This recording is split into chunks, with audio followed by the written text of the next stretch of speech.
Gander ఇచ్చినా కూడా ఓటెత్తలేదు. అక్క నేను ఎలక్షన్లలో నిల్చున్నా ఏడిగా తీసుకొని మీకు లోపలందరినీ నాకే ఉండేవాళ్ళు. నేను గెలిచినాక నీకు బంగారం గ్లాస్ కూడా చేపించి ఇప్పుడు 3 లక్షల కన్నా ఎక్కువ ఉంది. ఎండొద్దు నీ బంగారం వద్దు. ఇప్పుడు మేము చుట్టాలని నమ్ముకొని వాళ్ళు నన్ను నమ్ముకొని ఉన్నారు. మీరు ఇట్లాంటి వచ్చి మా జీవితాలు అన్ని నాశనం చేస్తున్నారు. మీ బంగారం వద్దు, నీ వెండొద్దు. 30 లక్షలైనా 3 లక్షలైనా వద్దమ్మా, వద్దుకో. అక్క నేను ఎలక్షన్లలో నిల్చుంటున్నా నువ్వు ముసలి వాళ్ళందరినీ నాకే ఉండేవాను. నీకు పింఛన్ ఎక్కువ వచ్చేటట్టు చూస్తాను.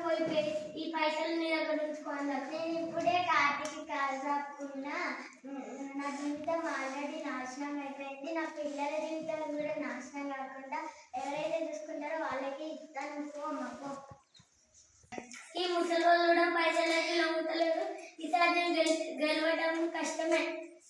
అందరికీ నమస్కారం. నేను ఎలక్షన్లలో పోటీ చేస్తున్నాను. నేను మీ అమూల్యమైన ఓటును నాకే వేయండి. నేను మీకు ఉచితంగా ఏది అందుబాటులోకి తేలేను. నేను మీకు విద్య, వైద్యం ఉచితంగా అందుబాటులోకి తేగలుగుతాను. నేను అందరిలాగా వస్తువులు, పైసలు మాత్రం ఇవ్వను. మీకు మాత్రం సేవ చేస్తాను. ఉచితాలను ఇచ్చి తెలంగాణను అప్పుల పాలు చేయను. మీరు తప్పకుండా ఓటు నాకే వేయండి. విద్యా, వైద్యం ఉచితంగా అందిస్తారో వాళ్ళకే మనం ఓటేసి గెలిపిద్దాం. National voters day. MPPS Lakshmipur, Kothapalli mandal.